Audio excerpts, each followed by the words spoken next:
Hi,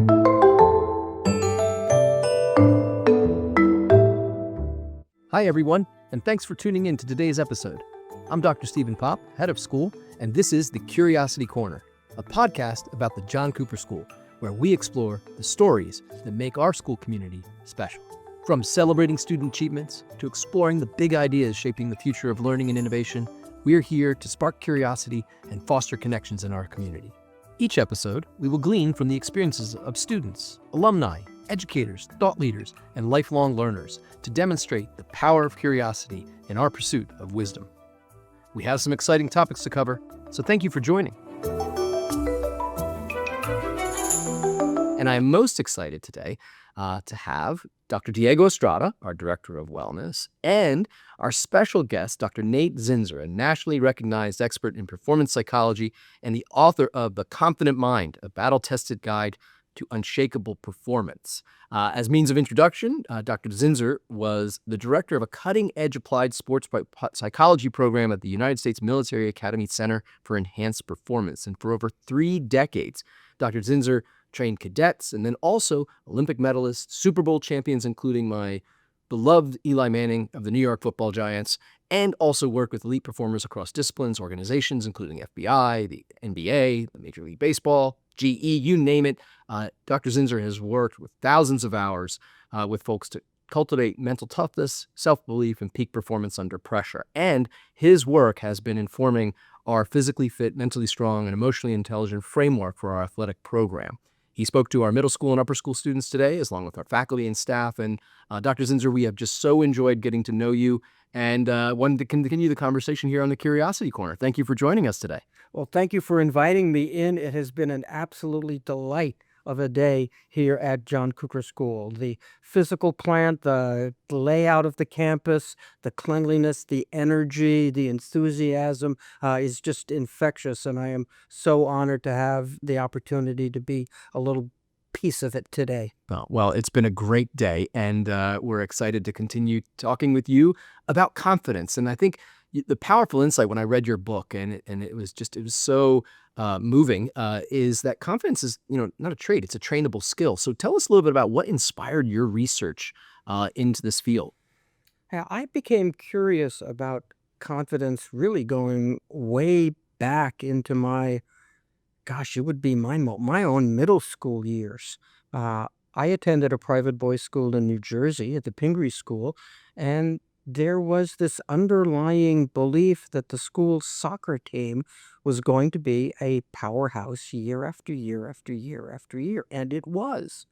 And the curious thing is that it was the only team at the school that was a powerhouse year after year after year, despite the fact that half the soccer team also played on the basketball court and half of them also played on the lacrosse field.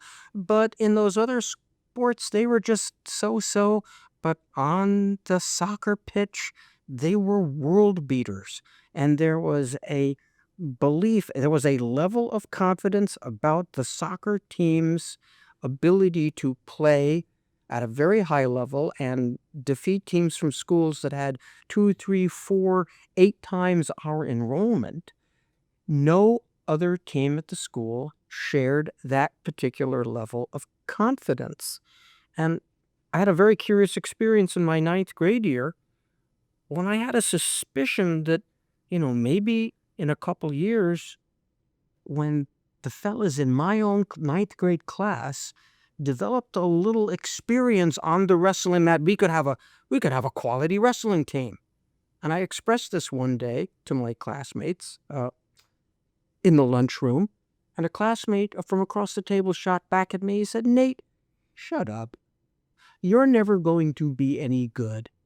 Guys at this school don't wrestle well." He went on to say, "We're good in soccer.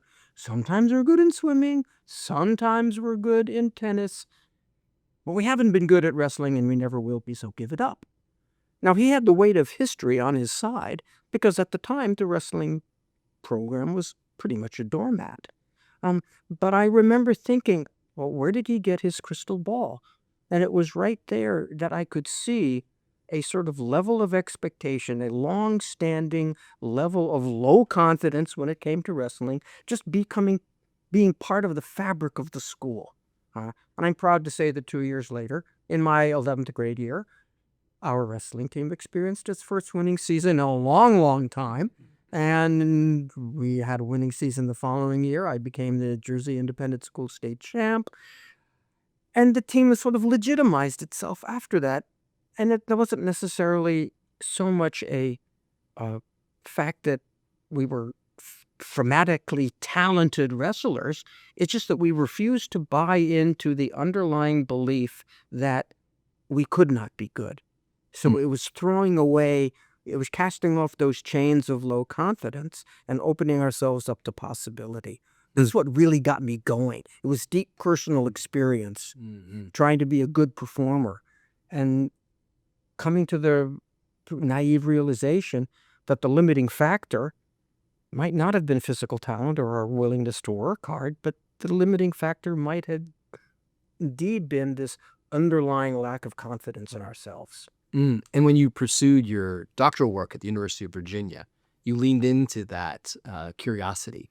I certainly did. Tell us a little bit about that experience and how you kind of aggregated all the different studies within physical education and the mind to come up with. I was so fortunate to gain admission into the University of Virginia's Career School of Education, and to develop and to pursue a PhD in health and physical education with an emphasis in sports psychology. And the program director was a fellow by the name of Bob Rotella, who has since retired from the University of Virginia and has continued to be a very powerful figure in sports psychology, particularly with professional golfers. He has mentored over 50 PGA and LPGA players who have won major championships. So he has really developed an expertise in the psychology of being a competitive golfer, which we all know is a very challenging and often frustrating sport. And as his doctoral assistant, I was there with him in his back pocket for 3 years, substituting when he had to be out of town, answering his mail, paying close attention. And he always said, look, it's a game of confidence and competence, but it's a game of confidence. And if you cultivate confidence, so many of the other psychological variables that we consider to be important, like focus and emotional control, if you have a high enough level of confidence, those other things seem to sort of fall into place. Confidence is a quality that enables the mind to settle onto the target and enables the body to express itself. So that's how I got deeper and deeper and deeper into it. Yeah. And then as you went to West Point, you were able to manifest all these strategies and develop these strategies and protocols for these cadets. Tell us a little bit about how you developed this center at West Point and your experiences there gleaned from these amazing cadets. Yeah, it really was a golden opportunity. You could not ask for a better population of eager young people who had pretty much across the board high motivation, high expectations of themselves, and a certain degree of curiosity. We're going to come back to curiosity. Thank you. Yeah, a certain degree of curiosity about how do I indeed become as good as I want to be, whether it's as an emerging military leader, as a light science major so I can go on to medical school and become a doctor in the Army, or how do I improve so I can be an all-American soccer player, lacrosse player, what have you. I was recruited to provide state-of-the-art curriculum additions and long-term continuity to a tiny pilot program that had been started in the late 80s by a visionary West Point colonel by the name of Louis Choga, long since retired. Colonel Choga became fascinated in his 50s about this tiny emerging field of sports psychology. And as the officer representative for the Army football team, and the officer representative is basically the academic and military advisor to that team. Every team at West Point has a officer representative. He could see that, yes, there's a lot that we have to do here, and he became interested in sports psychology, and he wondered if there was a way to take these sort of vague and ill-defined intangibles of human performance, confidence, focus, composure. Can we turn them into learnable, practicable skills? And lo and behold, yes. So he came up with a skeletal program that he interested our head football coach, a guy by the name of Jim Young at the time, and he started piloting this with the Army football team. This was 3 years before I got to West Point, and it developed its own momentum. And so by early in the year of 1992, they were looking at making these curricular offerings to not only just all of the intercollegiate athletes at West Point, roughly 1,000 out of the total 4,000 man and woman Corps of Cadets, but we were looking at how we could teach these same skills basically across the whole spectrum of cadet activity, academics, physical training. Cadets have to pass a fitness test twice a year. Cadets have to pass a mandatory swimming course. And I understand the swimming course at West Point is more demanding than the swimming course at the Naval Academy. Go make sense of that, ladies and gentlemen. I can't. Okay? There's also a mandatory indoor obstacle course test. There are all kinds of hoops that cadets have to jump through. It's one performance after another. So I was hired to amplify, broaden, and strengthen the skeletal program that Colonel Choga had come up with, and I spent my next 30 years doing exactly that. At the same time, particularly in the last decade, a lot of these sports psychology training points, looking at concentration, looking at composure, a lot of that became associated with a greater emphasis on wellness in general. Dr. Estrada, you know what I'm talking about, sir.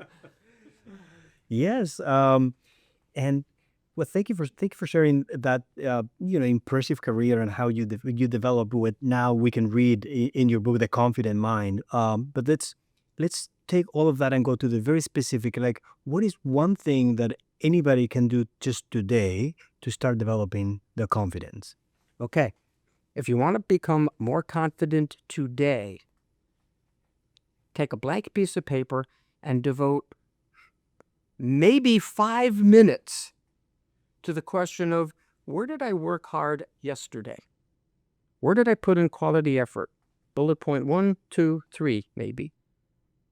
And then ask yourself a second question. What small successes in my personal or professional life did I experience yesterday? Bullet, bullet, bullet, if there are 3. Maybe there are more. Maybe there's only 1. But you look for these things. And then third question, what aspects of my personal and professional life am I getting better at? Am I making progress in? And it's just that 5-minute retrospective exercise where I look for the best in myself in terms of the effort that I invested, the successes that I accomplished, and the progress or improvement that I seem to be making. That is the single most important step. You have to be willing to look at your experience and extract from it, filter from it, a few things that build your sense of personal optimism, a few things that build your sense of enthusiasm for your future. And is the idea that you develop a mental habit of doing this? well, first you develop the physical habit, just like you have the habit of brushing your teeth. You do this because it's good for you. Well, you practice this particular retrospective habit of looking for the best in yourself, and over time, it becomes just something that you do automatically, and it oozes out and generalizes so that I'm not only looking for the best in myself at the end of every day, but I might be looking for the best in myself at the end of every conversation I have at work, the end of every meeting I conclude, the end of every report that I write.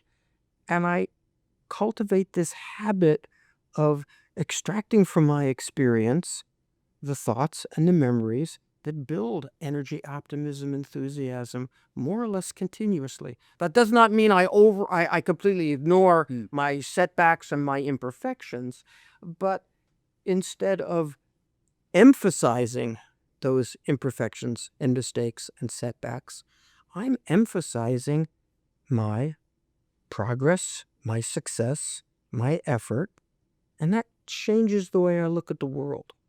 Dr. Zinsser, no wonder this is part of wellness. I've been so impressed in this your structuring of these important elements to building in your book when you talk about this bank account. I also hear within what you're saying, echoes of Epictetus, the Stoics, some of these, tendrils that reach back to kind of the ancients and the philosophical underpinnings. Maybe, did you dabble in that? Is that a part of your inspiration in constructing some of them? Well, I think dabble is a really good word, Popp, because I do not consider myself a scholar when it comes to Seneca or Epictetus or Marcus Aurelius. I don't consider myself an expert in their writings, but I certainly dabbled in them. I certainly explored them. And yes, indeed, the conclusion of the Stoics was it's not what happens to you, it's the perspective you take on what happens to you. That is the fundamental Stoic, that's the bedrock of the Stoic philosophy. And Marcus Aurelius and Seneca and Epictetus, etc., they articulated this in many, many wonderful ways. And it personified as a New York Giant fan with one of my favorite memories. We have about a small few Cooper families that are Giants fans, so this is for them. But, when I saw your book and I saw Eli Manning had recommended it and also that you'd worked with them, he had a reputation on the field as essentially being somewhat stoic. I know. That's right. And Easy-E was his nickname. that's right. He did not become overly effusive during moments of success and victory, nor did he become overly despondent during moments of setbacks and losses. And he was, from the, thoughtful about the way in which he was thinking about optimism and his successes. And for instance, the throw to Manningham. And when you tell this wonderful story about 2 days later on the radio interview, I thought it would be maybe share a little bit about post Super Bowl victory when he was asked about these critical moments, what he's thinking. What did he share? Well, Eli Manning was asked by a nationally syndicated ESPN radio host, well, do you consider the ramifications of failure at key moments, like his decision to throw this very difficult pass to Mario Manningham to set up a game-winning touchdown in the Super Bowl? Do you consider the ramifications of failure? Now, the underlying question that is being asked is, do you think about how bad it would be to mess up, to goof up, to underperform in a key moment? And at that point, this is 2012, at that point, Eli Manning and I had been working together for about 5 years. And by that point, Eli Manning had developed a rather effective psychological filter, so he was good at extracting the effort, the success, the progress, those kinds of things. And he was pretty good at de-emphasizing everything else. So he told the interviewer, politely but firmly, no, you do not consider the ramifications of failure in the moment. You might consider that the days prior, but in the moment, all you think about are the times you've engineered other game-winning drives, the times you have come from behind to win against this team and this team and this team and this team. Those are the ones you hang on to. And I love his choice of words. He said, you misremember all the others. Mm. You misremember. They drop out of your consciousness. And in those moments, you are fully invested in the memory of previous successes and the possibility of success right here, right now. And when you're in that state of mind, your body has the best chance of executing what it is that you're capable of. In this case, a perfectly thrown 40-yard rainbow from the 2-yard line to midfield against a very effective New England Patriot defensive secondary, which sets up a touchdown for a Super Bowl win. Mm-hmm. So it's a type of mind training so that our mind works in our favor, not against us. Yeah. Because our mind can be our best friend or our worst enemy. So, but you need to develop the right mental habits. Right. That mind as your best and most honest friend isn't necessarily going to just emerge automatically or naturally. We are creatures of habit. We are social beings. We are subject to what we have learned, what we have attached the greatest level of emotion to. And for most of us, and you two gentlemen can chime in on your own experience, so many of us have learned to attach a great deal of emotion to our mistakes, to our setbacks, to our difficulties. And we have learned to kind of emotionally de-emphasize, discount. Oh yeah, it was really not that big a deal. When we did something quite remarkable, and we're sort of very modest and not the least bit emotional about the things that we have done well. But we are very emotional, and we can remember with crystal clear detail the things that we screwed up, the things that the setbacks. And I'm urging people to gently but firmly and consistently reverse that trend. Not that you're going to completely forget entirely about the setbacks and the mistakes, but how about learn what you need to learn from them? Add that learning to your sense of who you are, and then forget the experience that produced it. It serves no purpose at that point. It's not about positive or negative, but helpful or unhelpful. Yeah. I use the 3 adjectives all the time: selective, constructive, effective. Let's be careful how we think. Let's think constructively. Let's think in ways that build our sense of certainty, and that is what leads to effectiveness. I don't use the term positive or positive thinking much at all. For better or for worse, that seems to connote this idea of sunshine, lollipops, rainbows, and multicolored unicorns. This nice, everything is wonderful, positive thinking, positive. You gentlemen will both agree that we don't live in a world of sunshine and lollipops and rainbows. We live in a world of deadlines, of necessities. We live in a world that has a degree of human misery to it, personal discomfort, sweat, blisters, fatigue, and we have to be constructive in the midst of all of that. So it's not just, happy, joy. It's, no, what can we learn that can make us better? How consistently can we do that? And are we willing to think that way during the most critical moments of our lives? Yes, and that reminds me of like a vocabulary that we use, for example, to talk about emotions. Here, we don't talk about positive and negative emotions. We talk about pleasant or unpleasant emotions. Mhm. Because an emotion can be unpleasant, but not necessarily negative. It can be very positive. Exactly. It can be very constructive if you'll learn to interpret it that way. Yes, Mhm. absolutely. Exactly. So that's why we just move away from that automatic labeling as positive or negative. We'll see. It might be positive or negative, but it's just for now, it's just pleasant or unpleasant. Mhm. Dr. Zinsser, we have a number of parents that are listening to this. Dr. Estrada and I are thinking about things that you could perhaps share with them as parents. Right, Dr. Estrada? Yeah, I mean, like let's imagine an athlete after a tough game, a loss, mistakes. What what are some helpful things that parents can say on the ride home, and some unhelpful things? Okay.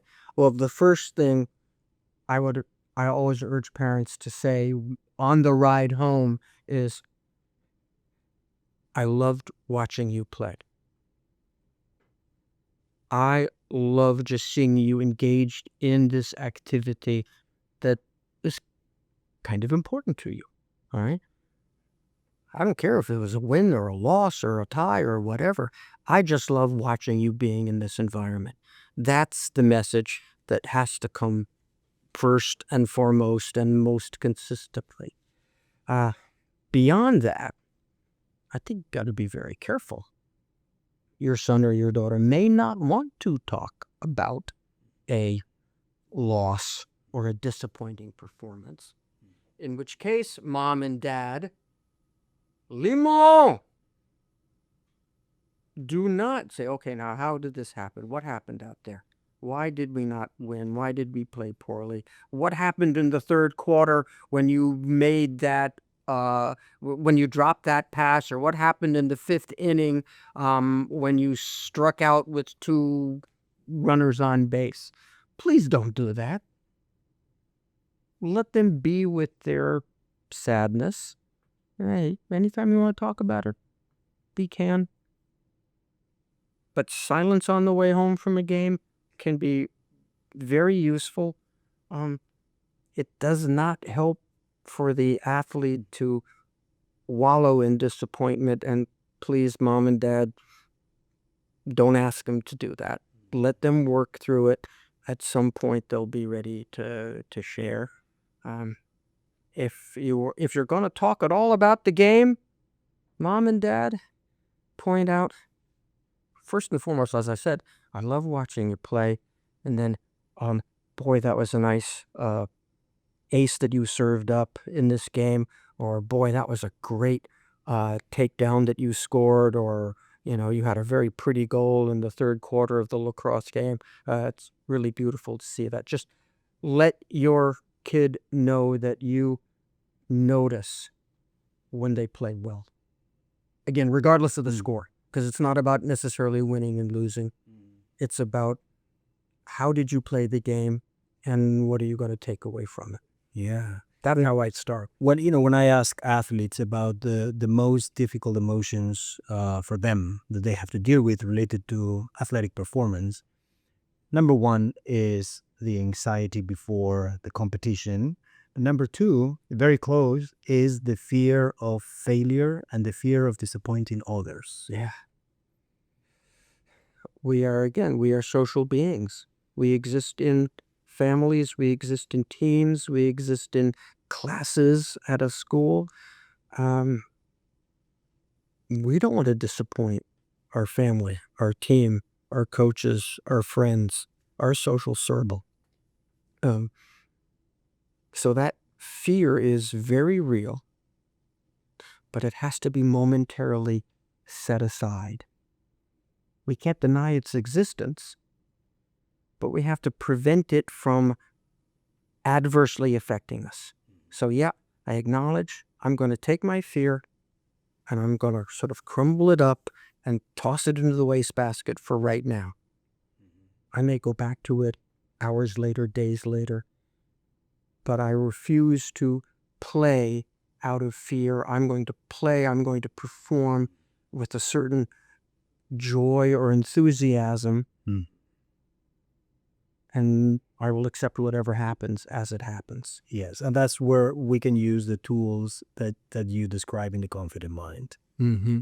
I hope so anyway. Well, and you made that point clear today to our students, the utility of these applications and this thinking about our thinking in a variety of different venues. This is, yes, certainly applicable, and you did this work with cadets at West Point and the lacrosse team and a number of different organizations with athletics, but you also have done this with high performers, whether they're ballet dancers, pianists, executives. And that, I think, is so resonant. And it certainly was resonant within our school community. Those kids, I think you got a lot of questions about medical science, and it was just really wonderful to see our students kind of connecting these dots, because there are a lot of opportunities for performance writ large in our lives.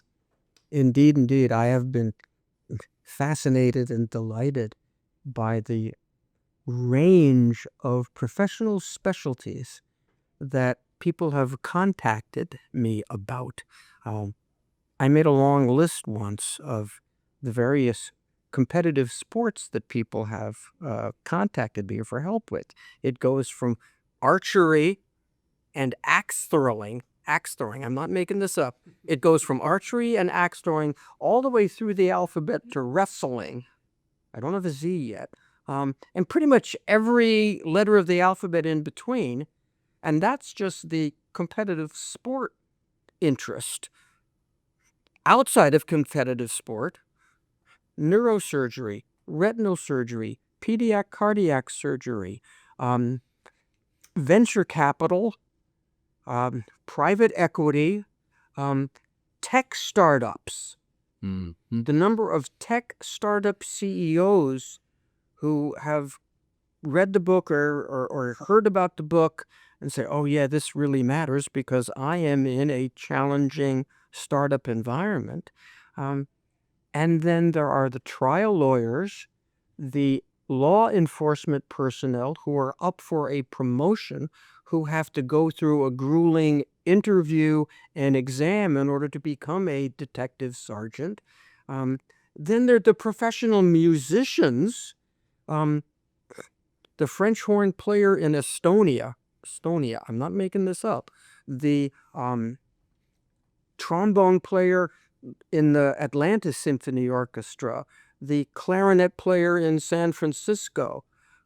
These are all people who are in a performance environment, and they are challenged to be as good as they can possibly be, and they've got a serious trio of judges evaluating every little note that they play. Then there are the actors, the celebrity chef, person who was on those cooking shows, having to suddenly create a dish out of a randomly selected certain ingredients with a randomly selected cooking technique, and they've got to create something beautiful in 20 minutes. Okay, well, these are the human challenges that our world has come up with. So the range of these performance activities is challenging and wonderful. That's wonderful. Yeah, it's really resonant. Yeah, I mean, I imagine that when you fly home today or tomorrow, you will want to have a pilot who is confident, right? So confidence is so, and I know that you get asked this question a lot, but what can you say about the difference between confidence and overconfidence or false confidence? Right. Yeah.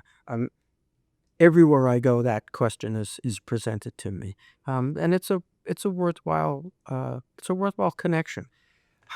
Confidence, a sense of certainty that you can perform relatively automatically, unconsciously, instinctively, that you know your skill set well enough that you can do it without having to think about how you do it, which is the way you have to think when you're learning it. I sure as heck want that in my airline pilot. I want that in my police officer. I want that in my my orthopedic surgeon who was, reconstructing my anterior cruciate ligament. I want that in people, but that has to be based upon quality work that you have put in to developing a level of skill that you can then trust. The overconfidence is a result of I haven't put in the work. And I like to distinguish between overconfident and false confidence. I can fool myself into thinking that I'm good at a certain activity, even though I haven't put the work into it. That's false confidence, okay? If I have put in the work, if I do have a degree of competence, then I can declare a level of internal confidence about it. Some people might say, oh, he's rather overconfident because he is sure of himself. I'm not worried about being overconfident. I'm worried about being falsely confident. That airline pilot has gone through a training period. That airline pilot is required to do a series of pre-flight checks. And at the basis of having acquired that skill through his or her training and completing those pre-flight checks, he or she is darn certain that they can fly the plane from Houston to New York or Houston to wherever. Appropriately confident. Well, this has appropriately invigorated us, I think, for a day of true community and reflection and inspiration that you've afforded our students, our faculty and staff, and certainly Diego and I, who have so enjoyed getting to know you over this past year. Your book was certainly very eye-opening for us, and it aligned wonderfully with the work that we're doing here. And I'm also, though, as a bibliophile, always wondering, is there a book besides your own, The Confident Mind, that you would recommend that we look into? Sure. I think my book is really good. We agree.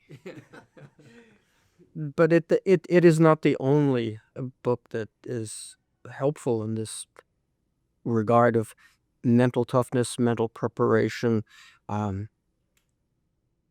met an author several years ago because I was using one of his books in a mental skills for 21st century warfighters course that I was teaching at West Point.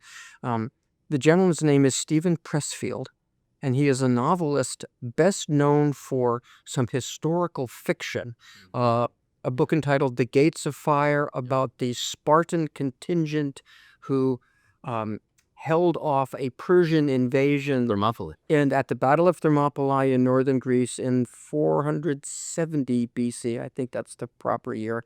Mr. Pressfield wrote a wonderful historical novel about the whole Spartan culture and the steps that led up to that battle and the specifics of the battle. It's gripping, it's bloody, but it's quite inspirational in its own way.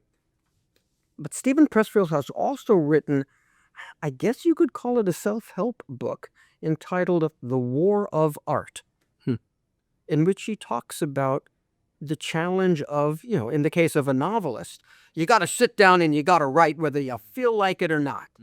And everybody, whether they're a writer, an artist, an entrepreneur, a ballet dancer, a tennis player, you have to do the work and you have to overcome what he refers to as resistance with a capital R, which is just the force that interferes us from living the life that we really want to live. It's a short book. It's full of good stuff. The War of Art by Stephen Pressfield. Go enjoy it, folks. That's wonderful. And as we look to conclude, and we have a few more conversations on our community today, I'm interested in, what is piquing your curiosity as a scholar practitioner, as an expert, and as someone who is a lifelong learner? What's piquing your curiosity right now? I continue to be curious about the ways in which that resistance manifests itself. Okay? There's the life we're living, And then there's a life we really, really want to live. And in between us, there's this thing called resistance. You could call it self-criticism, self-sabotage, etc., etc. I'm just endlessly curious about how that self-sabotage manifests itself in various ways. You know, the celebrity chef, the actor, the surgeon, the lawyer, the competitive axe thrower, who wants to qualify for the World Axe Throwing Championship every year in Toronto. Okay, how does hesitation, worry, fear, doubt manifest in that particular individual, in that particular setting? It is endlessly fascinating. And then you got to find a way to neutralize it and escape from it, so to speak. Yeah. Wow. That is powerful. Yes. No matter what level of achievement, we're human beings and having human experiences, and we need to learn to deal with them. Yeah, that's right. Well, Very true. Well, an absolutely wonderful conversation. Thank you, Dr. Zinsser, for your work and for joining us not only here at Cooper today, but here on the Curiosity Corner. We look forward to talking to you all soon, and we look forward to a next episode coming soon. Take care.